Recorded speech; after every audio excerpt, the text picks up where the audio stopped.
다 같이 성경을 들고 일어서시기 바랍니다. 봉독해 드릴 하나님의 말씀은 에베소서 6장 21절에서 24절 말씀까지를 봉독해 드리겠습니다. 이것은 하나님의 말씀입니다. 나의 사정 곧 내가 무엇을 하는지 너희에게도 알리려 하노니 사랑을 받은 형제요 주 안에서 진실한 일꾼인 두기고가 모든 일을 너희에게 알리리라. 우리 사정을 알리고 또 너희 마음을 위로하기 위하여 내가 특별히 그를 너희에게 보내었노라. 아버지 하나님과 주 예수 그리스도에게로부터 평안과 믿음을 겸한 사랑이 형제들에게 있을지어다. 우리 주 예수 그리스도를 변함없이 사랑하는 모든 자에게 은혜가 있을지어다. 아멘. 네, 앉으시기 바랍니다. 에베소서를 이제 마지막 시간입니다. 작년 11월 셋째 주, 11월 셋째 주에 이제 에베소 주일을 설교를 시작해서 8개월이 조금 넘었어요. 8개월 한 2주 정도 됐나요? 이렇게 오전 오후 예배로 저 하나님의 은혜로 에베소서를 제가 주에 설교를 하고 이번 시간이 이제 마지막 시간입니다. 네, 오전 예배에는 사도 바울이 하나님의 전신갑주를 입은 후에 모든 기도와 간구로 성령 안에서 기도하면서 그리고 인내하면서 모든 성도를 위하여 깨어 있으면서 마귀와의 영전에서 굳게 서서 만반의 준비를 갖추고 있어야 함에 대해서 말씀을 드렸습니다. 그리고 바울은 복음을 위하여 쇠사슬에 매인 자신이 복음을 담대하게 잘 전하는 자가 되기를 기도해 달라고 부탁을 했습니다. 이제 조금 전에 봉독해 드린 부분이 이제 에베소서 마지막 부분에 도달하게 됩니다. 신약 성경에서 바울이 기록한 13가지 서신이 있죠. 히브리서까지 포함하면은 14가지가 되는데 그 서신서의 결말 부분은 마지막 부분은 문안 인사와 은혜의 축도로 구성이 되어져 있습니다. 그러나 에베소서 결말 부분에는 문안 인사가 생략이 돼요. 문안 인사는 생략이 되고 축도만 있다는 점이 이제 다른 서신과의 차이점이 이제 있는 것입니다. 에베소서의 마지막 인사말은 두 부분으로 나누어집니다.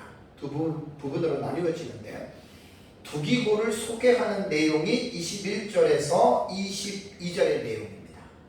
그 다음에 이제 평안과 은혜를 기원하는 내용이 23절과 24절에 기록이 되어져 있습니다. 에베소서 본문은 골로새서 4장 7절과 8절 말씀과 비교하면 약간 내용이 다를 뿐 너무나 정확하게 이 부분이 지금 일치하고 있어요. 골로새서 4장 7절과 8절을 보면 두기고가 내 사정을 다 너희에게 알려주리니 그는 사랑받는 형제요 신실한 일꾼이요 주 안에서 함께 된 종이 된 자니라. 내가 그를 특별히 너희에게 보내는 것은 너희로 우리 사정을 알게 하고 너희 마음을 위로하게 하려 함이라 라고 이렇게 골로새서 4장 7절과 8절은 되어져 있습니다. 이 에베소서 본문과 골로새서 본문의 내용을 이제 비교하면 길성환 교수님 책에서 나온 내용인데 헬라어 본문에서 두 본문이 32개의 단어들이 똑같다 그래요. 거의 같은 거예요. 앞에 어떤 부분만 다르고 거의 이제 같은 내용입니다. 그렇다면 왜 에베소서와 골로새서 두 서신이 내용이 이렇게 같을까요? 그래서 이제 골로새서는 에베소서 쌍둥이 서신이라고 할 만큼 거의 흐름들이 비슷하게 나가고 있지요. 그렇다면 왜 두 서신의 내용이 같을까라고 하는 이 이유는 이 두 서신을 쓴 사람이 사도 바울이고 또 이 서신을 받는 에베소와 골로새가 사도 바울이 복음을 전해서 세워졌던 교회입니다. 그리고 에베소서와 골로새서를 그 지역 교회에 이 서신을 전달하는 사람이 누구냐면은 한 사람 두기고입니다. 그러니까 이제 같을 수밖에 없다라고 보는 것이 이제 자연스러운 그런 결론이라고 볼 수가 있습니다. 첫 번째 우리가 이제 21절의 말씀을 좀 살펴보겠습니다. 자, 에베소서를 바울의 편지를 전달한 두기고에 대해서 우리가 먼저 좀 살펴보겠는데요. 21절을 보면 나의 사정 곧 내가 무엇을 하는지 너희에게도 알리려 하노니 사랑을 받은 형제요 주 안에서 진실한 일꾼인 두기고가 모든 일을 너희에게 알리리라라는 말이 있습니다. 그래서 한번 먼저 두기고는 어떤 사람인가에 대해서 말씀을 드리겠습니다. 두기고는 사도 바울이 3차 전도 여행을 마친 후에 예루살렘을 방문할 때 아시아 지방의 대표자로 바울과 함께 동행했다라고 사도행전 20장 4절에 기록이 되어져 있어요. 아시아 사람 두기고와 드로피모라라고 이렇게 말했습니다. 확실하지는 않지만 두기고는 에베소나 골로새 근방의 출신의 사람으로 학자들은 추정하고 있습니다. 두기고가 그레데 지역에서 사역하는 디도의 후임으로 파송될 두 명의 후보 가운데 한 사람으로 거론되었다라고 하는 것이 디도서 3장 12절에 나옵니다. 그리고 이제 디모데후서 4장 12절을 보면 사도 바울의 말년에는 다시 두기고를 에베소 교회로 바울이 이제 파송하는 그런 내용이 나옵니다. 그럼 두기고는 어떤 사람일까요? 21절을 보면 사랑을 받는 사람이다라고 말을 했죠. 여기서 형용사 사랑을 받는 아가페토스라고 하는 이 단어는 사랑하는 혹은 친애하는 이라는 뜻입니다. 그러니까 두기고는 어떤 사람이냐?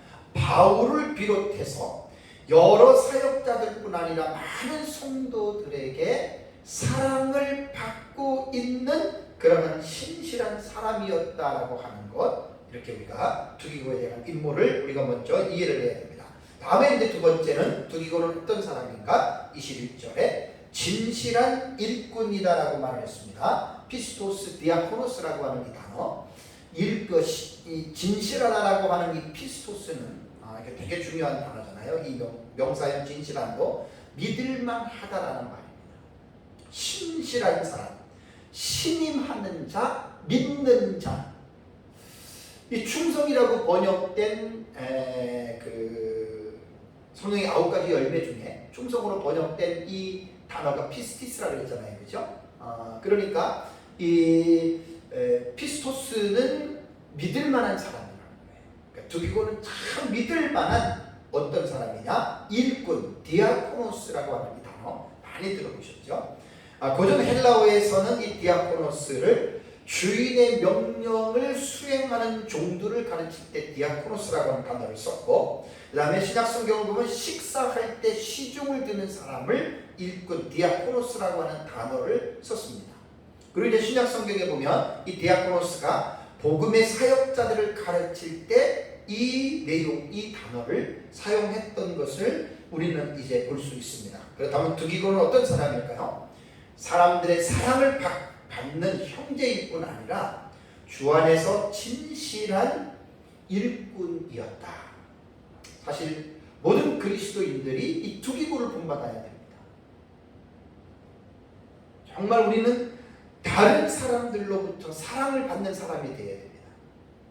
그리고 다른 사람들이 우리를 볼 때 저 사람은 신실하다, 저 사람은 믿을만하다, 저 사람은 참 충성스러운 사람이다.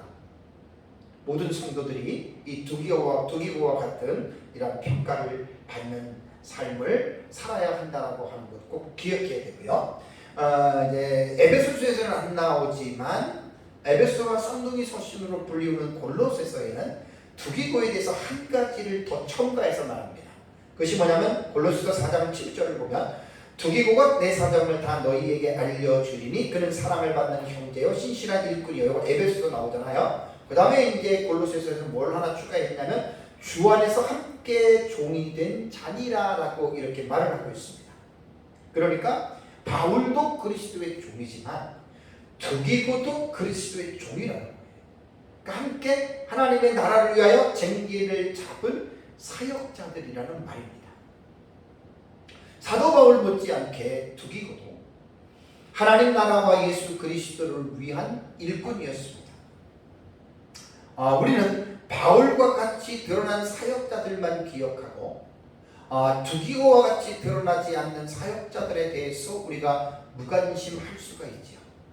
하지만 두기고와 같이 조연의 역할을 한 이 두기고도 여러분 참으로 중요한 사람이라고 하는 것 여러분 우리가 잊어서는 안 됩니다. 사도 바울이 그 광범위한 사역을 감당하는 데 있어서 이러한 두기고와 같은 사람이 없었다면 바울은 절대로 그 큰 사역을 할 수가 없었을 것입니다.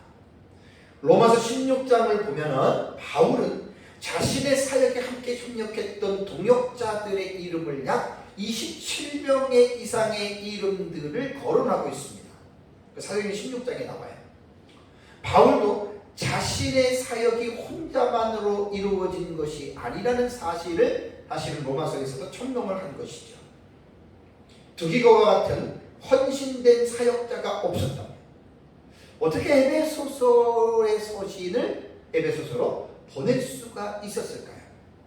그러므로 우리는 하나님 나라의 사역자들 가운데 드러난 사람들에게만 관심을 갖지 말고 드러나지 않은 조연들에게도 여러분 우리는 관심을 가져야 됩니다.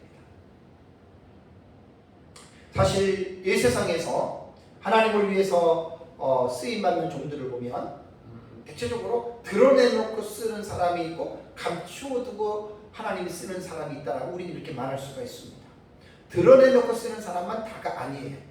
감추어놓고 쓰는 하나님의 종들도 있다라고 하는 것 여러분 꼭 잊지 말고 기억하시기 바랍니다. 사실 두기고와 같은 이러한 어떻게 보면 주연이 아니라 조연의 역할을 감당하는 여러분이 두기고와 같은 사람들 저는 제 설교를 듣는 모든 분들이 난 이런 사람이 되기를 축복합니다. 모두가 다 탑이 될 수가 없고 모두가 다 리더자가 될 수 있는 게 아니에요. 탑이라고 해서 리더자라고 해서 그 사람이 상이 많고 그 사람이 잘난 게 아니에요. 이름 없이 빛도 없이 묵묵히 하나님 앞에서 두기고와 같이 정말 신실하고 진실한 일꾼들 또 사랑을 받는 사람들이 우리 주변에는 얼마나 여러분 많은지 모릅니다. 그래서 우리가 큰 자가 되고 높은 자가 되고 이름을 내는 그러한 자가 되기보다는 어떻게 보면 이건 욕심으로 볼 수밖에 없고 교만으로 볼 수밖에 없어요. 그럴 생각을 하지 말고 두기고와 같이 이렇게 바울처럼 빛은 나지는 않지만 이런 신실한 어떤 일꾼, 진실한 일꾼 또 사람들에게 사랑을 받는 이러한 형제가 되시기를 주님의 이름으로 축복합니다. 다음에 이제 두 번째 살펴볼 내용은 바울이 두기고를 에베소로 보낸 목적이 있습니다. 이 목적은 22절에 나오죠. 자, 22절을 보면은 이제 우리 사정을 알리고 또 너희 마음을 위로하기 위하여 내가 특별히 그를 너희에게 보내었노라. 이 22절에서는 바울이 두기고를 에베소서에 보내는 목적이 두 가지로 나오죠. 첫 번째는 바울의 일행들의 사정을 알리기 위해서 두기고를 보냅니다. 에베소서 교회는 바울의 3차 전도 여행 시에 세워진 교회였습니다. 물론 2차 전도 여행 때 복음을 전했고 그리고 이제 3차 전도 여행 때에 비로소 에베소서에 2년간을 머물면서 거기에 두란노에서 이제 복음을 전하면서 교회를 세우기 시작하죠. 그래서 에베소 교회 성도들은 사도 바울이 로마 감옥에 수감되어져 있다라고 하는 이 말을 듣고 크게 염려를 하고 낙심하는 성도도 있었다라고 앞에 서신 초반부에 나오죠. 자, 이 소식을 들었던 바울은 에베소서 교인들에 대해서 자신의 사정을 먼저 알리기 위해서 두기고를 보낸 거예요. 그러니까 바울의 현 상황을 자세하게 알지 못하는 사람을 보내면 말이 되겠습니까? 그러니까 두기고는 너무나 바울의 동역자로서 바울의 현재 상황을 너무나 잘 알고 있는 동역자예요. 그래서 바울이 두기고를 보내면서 이제 자기를 위하여 염려하고 낙심하는 그 에베소 교회 성도들에게 자신과 자신의 일행들의 그 사정을 알리기 위해서 바울이 두기고를 선택해서 에베소 교회에 보냈다라고 하는 말입니다. 그런데 이제 에베소 교인 중에 다는 아니지만 몇몇이 바울이 갇힌 것 때문에 염려하고 낙심하고 있었을 때 바울은 3장 13절에 분명하게 자신에 대해서 염려하지 말고 낙심하지 말라고 교훈했거든요. 자, 에베소 3장 13절 보세요. 에베소서 3장 13절을 보면 그러므로 너희에게 구하노니 너희를 위한 나의 여러 환난에 대하여 낙심하지 말라. 낙심하는 사람들이 있었는데 낙심하지 말라. 왜 그렇습니까? 이는 너희의 영광이니라. 그러니까 바울은 이방인들을 위하여, 이방인이면 골로새 에베소 지역에 있는 지역이잖아요. 그들을 위해서 바울은 그 복음을 전하다가 수감된 거예요, 감옥에. 그러니까 그것 때문에 낙심하지 말고 바울은 자신이 이방인들을 위해서 복음을 전하다가 자신이 지금 수감이 된 것은 오히려 낙심할 일이 아니라 너희에게는 영광스러운 일이다라고 이렇게 바울은 에베소 3장 13절에 이미 서신서에 그 글을 넣었다라고 하는 사실입니다. 에베소 교회 성도들의 염려를 분명하게 희석시켜주기 위한 방편은 에베소서 교회를 잘 알고 또 바울의 사건도 잘 아는 이런 두기고를 보내서 자신의 처한 상황에 대해서 말하는 것이 옳다는 생각을 하고 바울이 두기고를 에베소로 보냈다라고 하는 것이고, 두 번째는 에베소 교회 성도들을 위로하기 위해서입니다. 사도 바울은 다메섹 도상에서 예수 그리스도를 만난 후에 이 편지를 쓸 때까지 약 30여 년 가까운 세월 동안 하나님의 나라의 복음을 위하여 죽도록 헌신하고 충성했던 사도였습니다. 바울이 주님을 섬겼던 30여 년의 세월은 그야말로 고난으로 얼룩진 세월이었습니다. 바울의 그 사역을 아주 디테일하고 구체적으로 잘 묘사한 성경이 어디 나오냐면 고린도후서 11장이에요. 고린도후서 11장 23절과 28절을 보면 바울이 복음 때문에 어떠한 고난을 당했는지를 너무나 상세하게 바울이 묘사를 하고 있습니다. 바울의 인생의 말년에도 이방인들을 위한 복음 때문에 바울은 로마의 감옥에 갇히게 된 것이죠. 어떻게 보면 누가 위로가 필요하겠습니까? 에베소 교회 성도보다는 사실 감옥에 갇혀 있는 바울이 정말 바울에게 위로가 더 필요하지 않겠습니까? 그런데 바울은 자기 자신이 괜찮다, 나 염려하지 말아라, 내가 너희 때문에 감옥에 갇힌 것은 오히려 너희에게 영광이다, 자기 자신에 대해서는 전혀 앓는 소리를 하나도 하지 않습니다. 그리고 자신으로 인하여 근심하고 걱정하고 있는 에베소 교회 성도들을 오히려 바울은 위로하는 그러한 위로자가 되었다라고 하는 것을 정말 우리는 본문을 통해서 이제 보게 됩니다.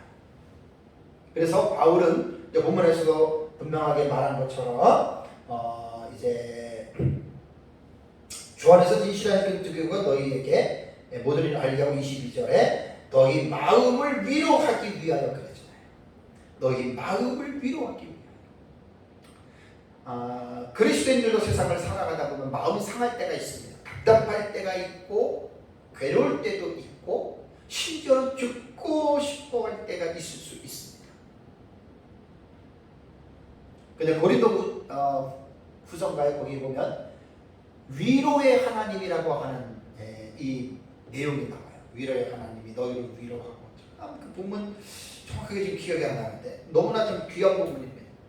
하나님이 우리를 위로하시는 하나님이다. 그래서 바울은 여기 내가 특별히 그를 너희에게 보냈다라고 하는 말은 헬라어 원문에는 특별이라고 하는 단어는 없어요. 그냥 우리말을 번역하는 번역자가 특별이라고 하는 이 사실을 지금 삽입을 한 것입니다. 어쨌든 바울이 어떻게 보면 위로가 필요한데 바울은 역시 훌륭한 사도임이 분명합니다. 자신에 대한 부분은 관여하지도 않고 생각하지도 않고 오히려 이제 에베소에 있는 교회 성도들을 위로하기 위해서 바울이 이제 서신도 썼고 이 위로의 서신을 두기고라고 하는 이 사람을 통해서 바울이 지금 그들에게 전해 주었다라고 하는 이것을 여러분 우리가 이제 알아야 됩니다. 그다음에 이제 마지막 그 단락이 23절과 24절 나오죠.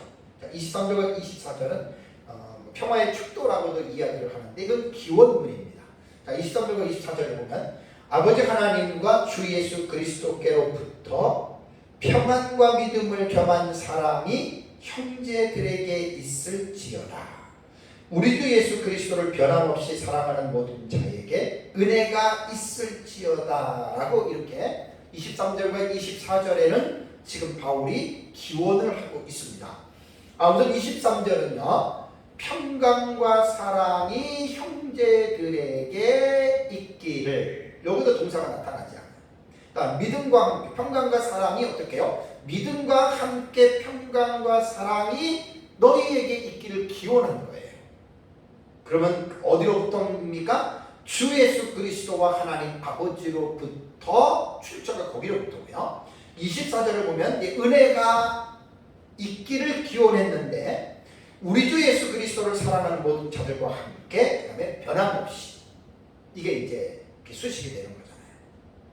사도 바울은 마지막으로 에베소 교회 성도들에게 간절한 기원을 보냈는데, 첫 번째 우리 23절을 볼까요? 믿음을 겸한 사랑, 평안과 사랑을 기원했습니다. 23절에는 우리 예수 그리스도로부터, 그 다음에 평안과 믿음을 겸한 사랑이 그랬죠, 그죠? 형제들에게 있을지어다, 이걸 기원한 거예요. 평안이라고 하는 이 단어는 헬라어의 그 에이레르라고 하는 단어입니다. 근데 헬라어 본문을 보면 제일 먼저 나오는 단어가 에이레르입니다. 이 평안입니다. 지난번에도 계속 말씀드렸지만 헬라어 본문을 문장을 볼 때 문장이 정상적인 문장 외에 비정상적인 상태에서 어떤 문장의 제일 앞에 오는 단어가 있어요. 경명사도 올 수도 있고 명사도 올 수도 있고 동사도 올 수도 있는데, 정상적인 어순을 따르지 않는 가운데에 문장 맨 앞에 나오는 단어는 거의 대부분이 그 의미를 강조하기 위해서 어순의 순서는 맞지 않지만 바꾸어서 앞에 이렇게 딱 내세우는 경우가 있습니다. 그래서 23절에 제일 먼저 나오는 단어가 에이레네입니다. 헬라어 본문에는 이게 평안이라는 말입니다. 근데 이 원래 에이레네는 개인적이며 내적인 면을 말을 하는데, 사실 이 본문에서는 개인에 대한 평안보다는 관계적인 의미까지 포함하고 있는 에이레네라고 하는 단어이기 때문에 이것은 평화로 번역하는 것이 더 옳다라고 이제 길성남 교수님은 책에서 말을 했다.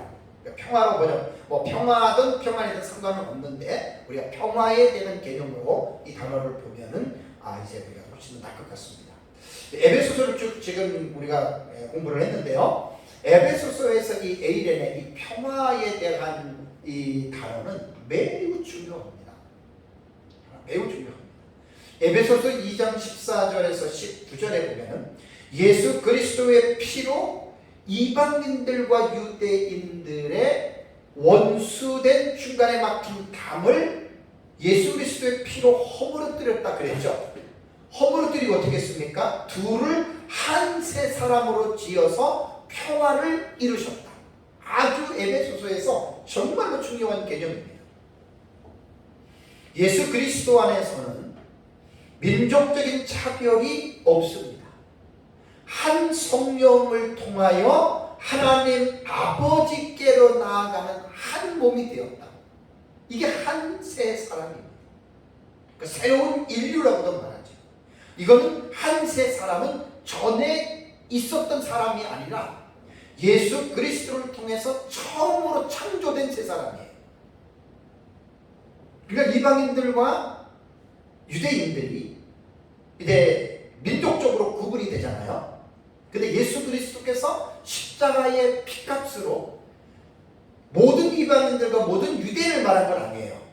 이방인과 유대인들 가운데에 믿는 유대인과 믿는 이방인들을 한 세 사람 차별 없이 새로운 인류를 바로 예수 그리스도께서 창조하셨다. 이게 에베소서에서 말하는 에이레네의 아주 중요한 의미입니다.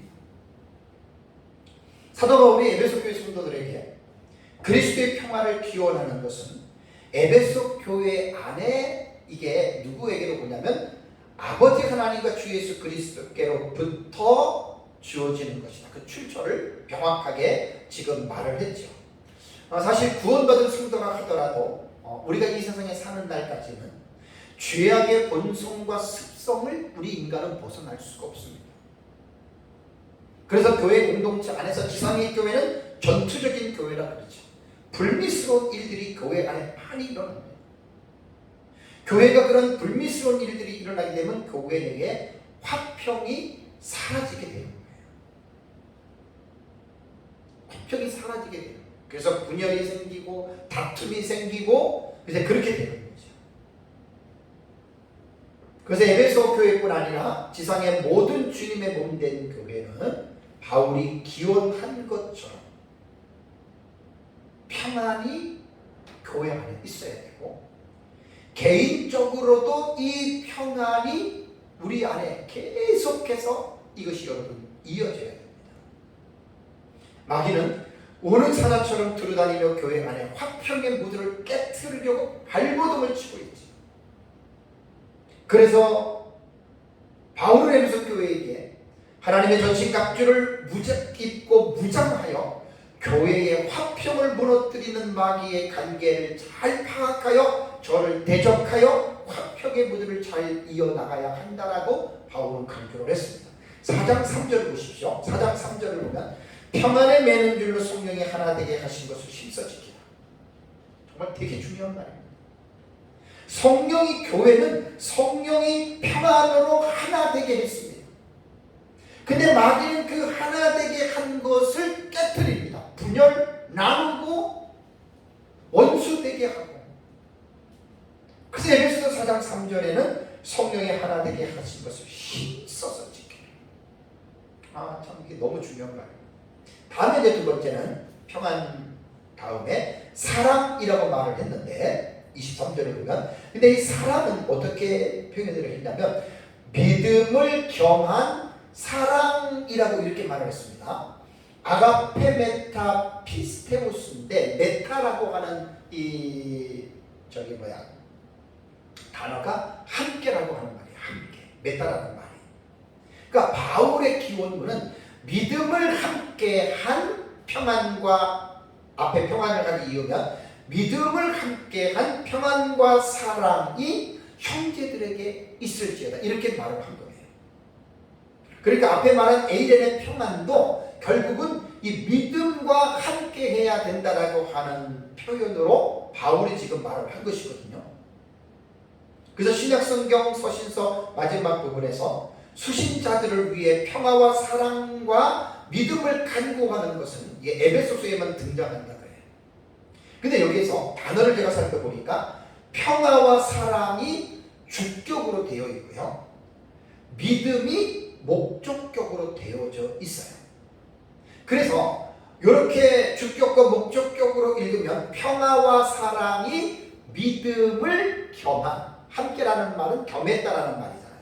우리말의 조사의 의미를 하면 평화와 사랑이 믿음을 함께, 그러면 조금 자연스럽지 않으니까 함께라는 말을 겸한이라고 이제 우리말 단어를 사용하면 평화와 사랑이 믿음을 겸한, 이렇게도 읽을 수 있고, 그 다음에 목적격을 믿음을 앞으로 넣어서 믿음을 겸한 평화와 사랑이, 이렇게 읽으면 됩니다. 평화와 사랑은 예수 그리스도 밖에서도 불신자들이 많이 부르짖는 중요한 주제죠.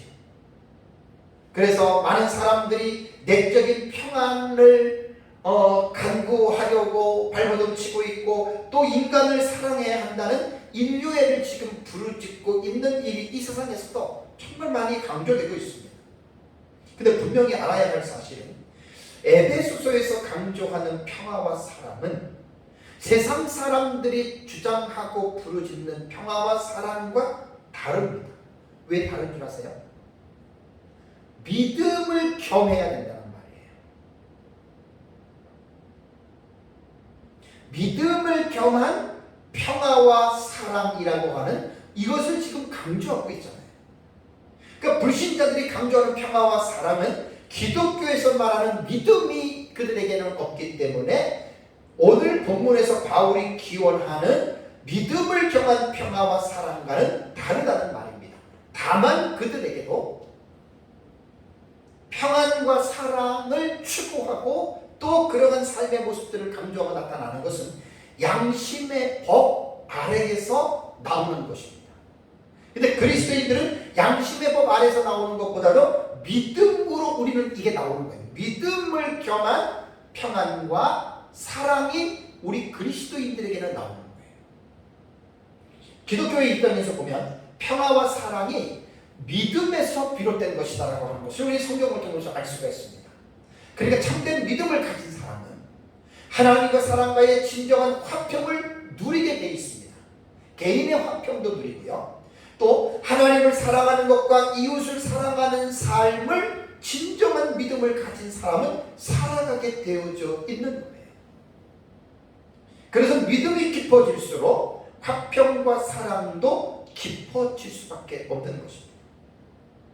사도 바울은 에베소 교회 성도들이 믿음을 겸한 평화와 사랑이 교회 안에 풍성하고 충만하기를 기원했습니다. 여러분 얼마나 복된 기원입니까? 우리의 교회가, 우리의 공동체가, 한국에 있는 모든 교회들이 믿음을 겸한 평화와 사랑이 그들에게 충만하게 있을지어다. 여러분 얼마나 복된 기원문입니까?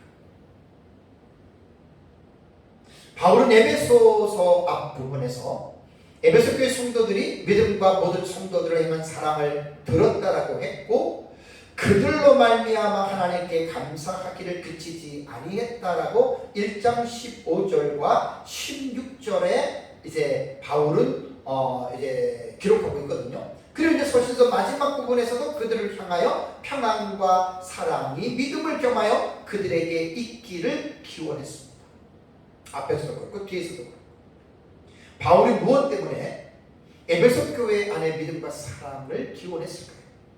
그 이유는 믿음을 겸한 메타에 함께 믿음이 함께 있어야 돼요. 믿음을 겸한 평화와 사랑은 한 번 경험했다고 한 번 우리에게 임했다고 끝이 아니라는 거예요.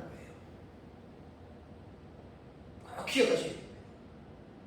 이 믿음을 겸한 평화와 사랑은 머물러 있는 것이 아니라 더 온전하고 깊이 있게 계속해서 풍성해져야 함을 역설하고 있는 거예요.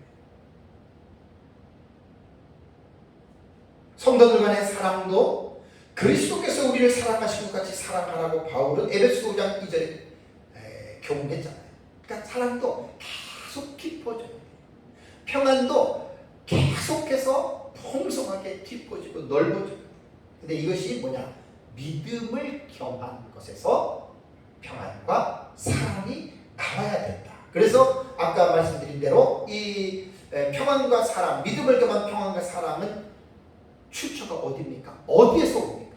뭐 인간이 노력을 하고 뭐 인간이 돌을 닦아가지고 뭐 그래서 오는 것이 아니라 아버지 하나님과 주 예수 그리스도께로부터라고. 믿음을 겸한 평안과 사랑은 바로 하나님과 예수 그리스도에게로부터 나온다라고 하는 사실을 결코 잊어서는 안 됩니다. 유한하고 불완전한 죄인들에게 진정한 평화와 사랑을 인간은 가지고 있지 않습니다. 참된 평화와 사랑은 예수 그리스도를 믿음으로 말미암아 아버지 하나님과 예수 그리스도로부터 기인된다고 하는 이 사실을 명심하셔야 됩니다. 그리고 우리는 늘 항상 아버지 하나님과 예수 그리스도로부터 믿음을 겸한 평화와 사랑이 우리에게 주어지기를 우리는 계속해서 하나님 앞에 이제 구해야 된다라고 하는 이 사실을 여러분 우리가 잊어서는 안 됩니다. 내 마이크가 조금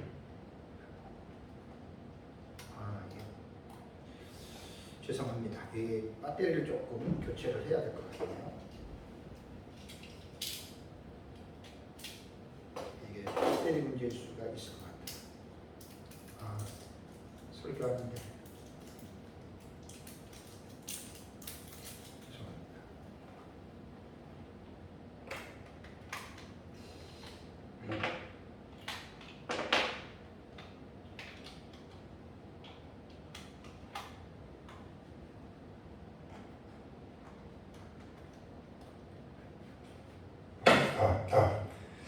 네, 죄송합니다.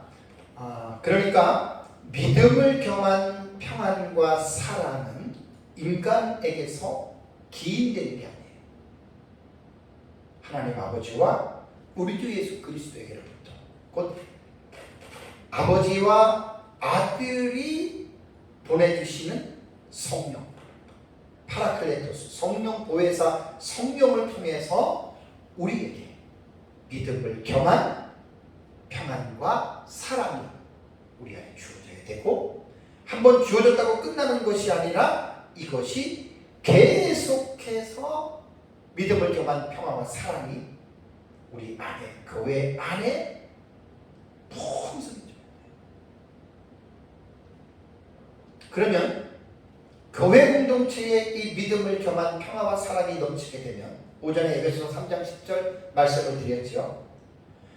이는 이제 교회로 말미암아 하늘에 있는 통치자들과 권세들에게 하나님의 각종 지혜를 알게 하려 하십니다.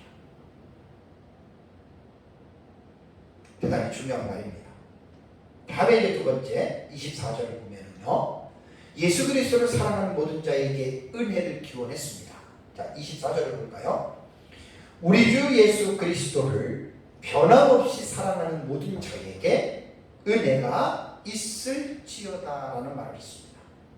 자, 에베소서 마지막은요, 다른 서신들과 마찬가지로 은혜의 축도로 본 서신을 마칩니다. 여기서 보면은 23절의 문장에서 이것도 처음 나오는 단어가, 아까 23절에는 에이렌의 평안이었죠. 근데 24절 문장에도 제일 처음에 나오는 단어가 카리스입니다. 이 카리스가 은혜입니다. 그러니까 23절에서는 평안을 강조했고 24절에서는 은혜를 강조한 거예요. 근데 이 평안과 사랑은 아까 23절에서는 믿음을 겸한 것이고, 이제 그러고 나서 이제 24절에 와서는 은혜를 이제 강조하는 거예요. 이 카리스라고 하는 이 은혜라는 뜻은 호의, 선물, 자비, 혹은 너그러움, 기쁨, 혹은 감사라고 하는 이런 뜻으로도 이 카리스가 이제 번역이 됩니다. 우리말의 사전적인 뜻은요, 고맙게 베풀어주는 신세나 혜택입니다. 우리에게 고맙게 뭘 자꾸만 주는, 그게 은혜예요. 그러니까 우리는 사실 어떻게 보면 이런 기도를 많이 하죠.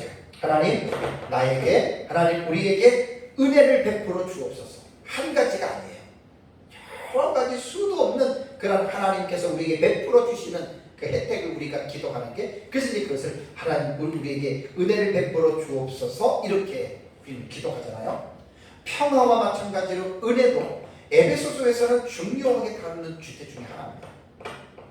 존 스토트는 에베소에서 사용되는 평화와 은혜, 에이레네와 카리스, 이 두 단어는 에베소서에서 내용을 간결하게 요약해주는 핵심적인 단어라고 그렇게 이야기를 합니다. 평화는 예수 그리스도의 위대한 업적으로 말하고, 은혜는 예수 그리스도께서 그 일을 하신 이유이자 방편이 바로 은혜라고 이렇게 이야기를 합니다.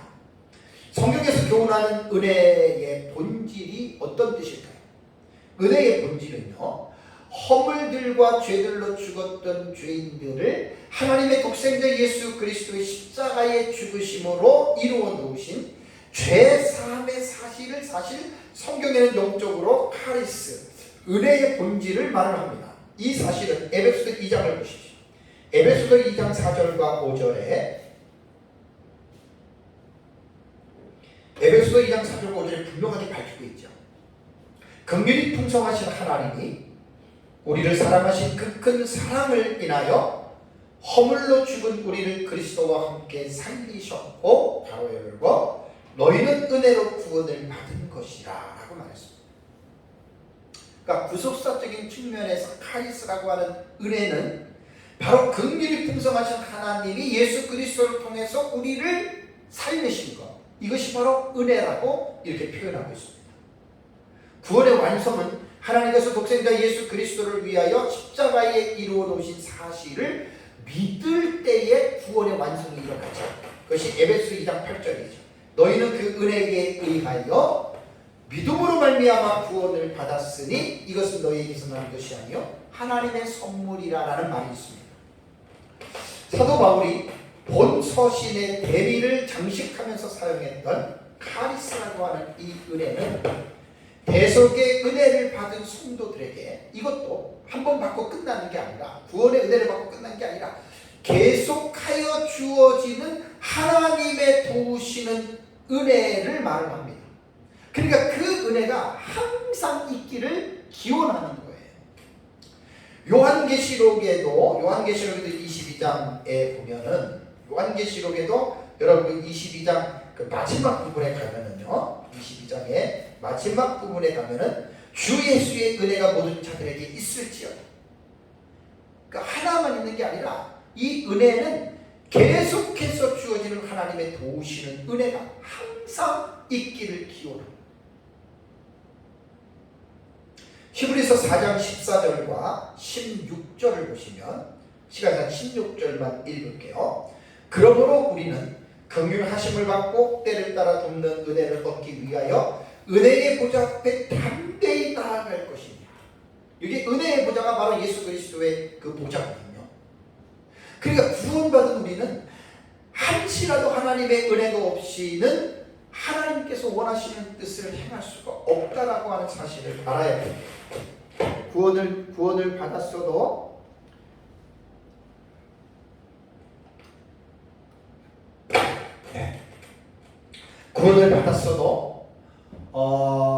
우리는 죄악의 본성이 자리 잡고 있고, 또 죄악된 습성에 의해서 우리가 지배를 받기 때문에 항상 하나님의 은혜를 받아야만 우리는 죄를 이길 수가 있는 거예요. 상당히 내면에 깊은 내용인데요. 그래서 바울은 서신서 앞머리에서 24절에 은혜를 먼저 기원한 거예요. 이 강조한 거예요. 그래서 우리는 모든 삶에 있어서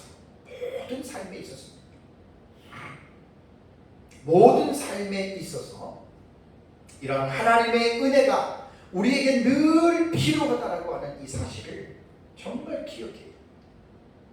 그리고 때를 따라 돕는 은혜를 얻기 위하여입니다. 때를 따라 아침에도 점심에도 밤에도 이 은혜를 얻기 위해서 우리가 늘 은혜를 구하라.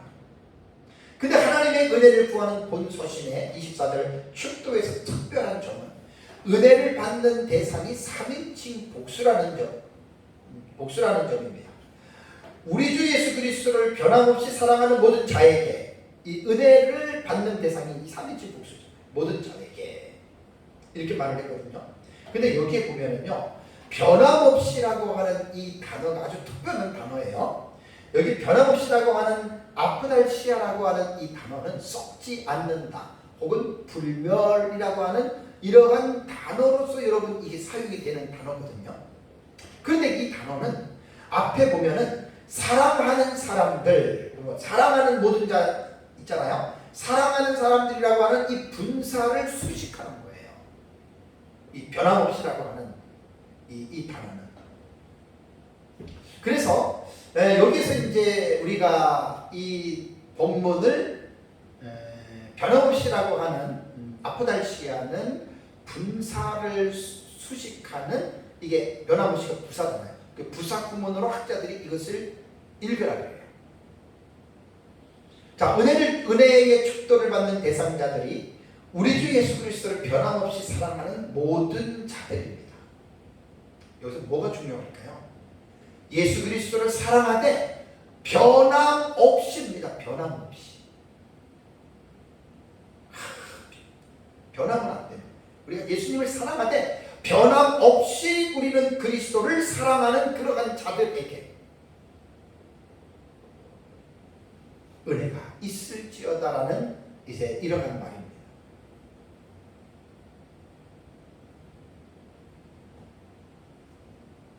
사실 예수님을 변함없이 사랑하는 자들이 하나님의 말씀을 순종하는 자들이에요.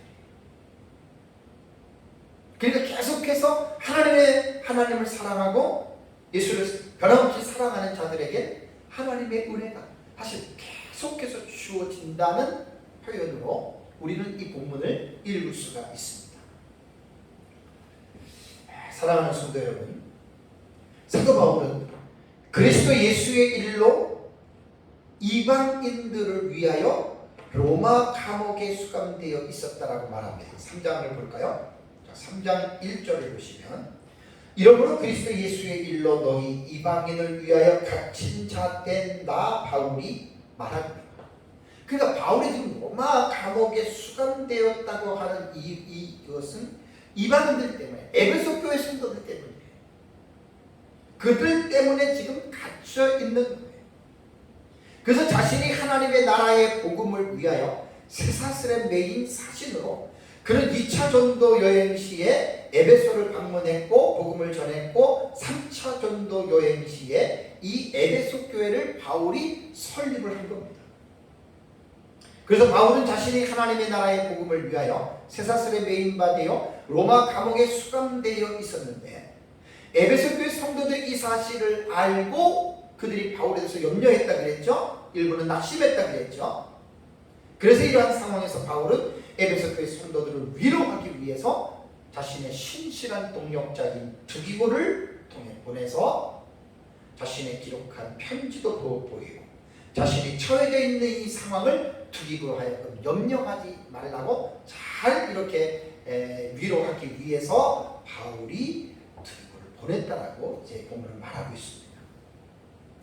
사실 바울이 본 서신의 마지막으로 기원한 이 축도문은 오늘날 저와 여러분들, 우리 교회, 세상에 있는 모든 교회들에게 필요한 여러분 내용,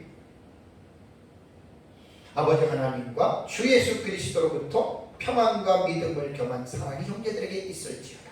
우리 주 예수 그리스도를 변함없이 사랑하는 모든 자에게 은혜가 있을지어다. 모든 사람, 모든 교회에 이 은혜의 축도문이 다 필요하다라고 하는 말입니다. 오늘까지 에베소서 주예를 지금 다 마쳤습니다. 설교 전에 말씀드린 대로 작년 11월 셋째 주에 11월 21일 날에 시작을 했더라고요. 에베소 주의 설교를 시작해서 오늘까지 시간으로는 70시간입니다. 70시간 동안 8개월 한 2주 더 넘어갔죠. 이렇게 하면서 이번에 에베소서를 제가 주의 설교를 하면서 정말 많은 것 제가 깨달았고 많은 은혜를 받았습니다. 정말 에베소서는 너무나 교회에 대해서 중요한 메시지를 담고 있기 때문에 또 설교하고 싶어요. 다시 좀 더 깊이 있게, 좀 폭넓게, 그렇게 또 설교하고 싶은 그 충동이 계속해서 여러분 일어납니다. 그래서 참으로 제가 너무너무 사실 이 주의 설교는 힘들어서 준비하는 것도 힘들고 또 설교하는 것도 힘들어요. 왜냐하면 구문론에 대해서 밝혀야 되고 원어에 대해서 말을 해야 되니까 제가 그렇게 실력이 많은 사람이 아닌데, 그런 것들을 이제 이렇게 준비하는데도 힘들고 또 설명하는데도 되게 어렵거든요. 그러니까 설교하면서 어떨 때 제 자신도 버벅대는 것을 저도 알아요. 그럼에도 불구하고 제가 이 주의 설교를 제가 포기하지 않았던 이유는 많은 여러 가지의 설교의 형태가 있는데 33년을 목회를 하면서 가장 제가 선호하는 설교가 어떤 설교냐라고 저에게 묻는다면 나는 두말할 나위 없이 주의 설교자들은 주의 설교를 해야 된다라고 사실 저는 말하고 싶어요.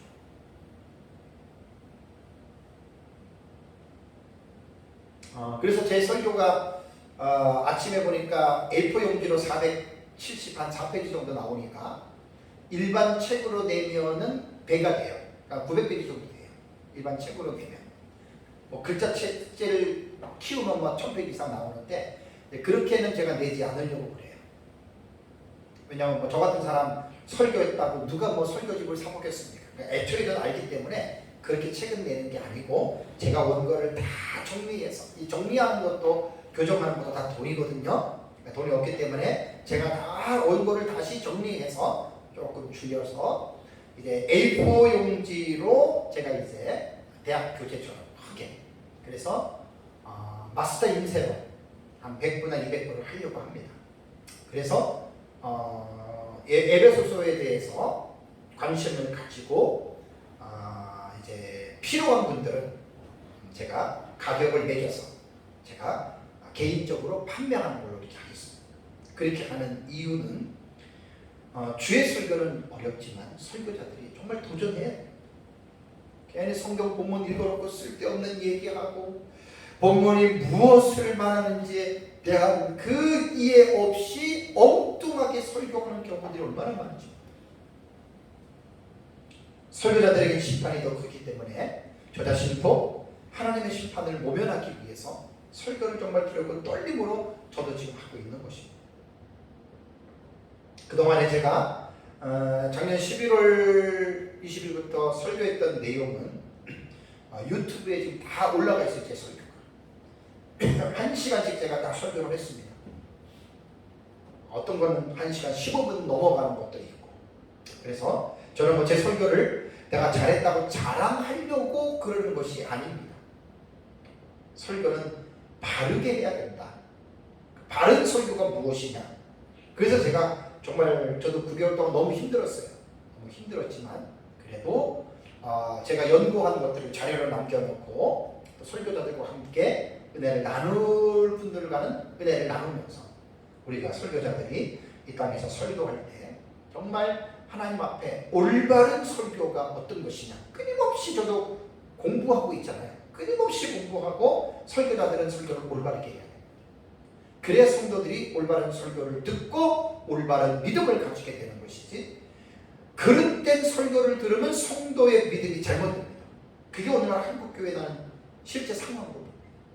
너무나 그게 안타까워서 일단 오늘까지 설교했던 이 모든 부분을 이제 마무리하고 제가 조금 시간적 여유를 두고 제가 원고를 정리해서 나름대로 책을 좀 출간하려고 하니까 여러분들이 기도해 주시고, 또 그동안에 함께 에베소서를 가지고 또 은혜를 나누었던 모든 분들에게 예수 그리스도의 이름으로 축복하면서 23절, 24절을 읽고 마치겠습니다. 아버지 하나님과 주 예수 그리스도께로부터 평안과 믿음을 겸한 사랑이 형제들에게 있을지어다. 우리 주 예수 그리스도를 변함없이 사랑하는 모든 자에게 은혜가 있을지어다. 아멘.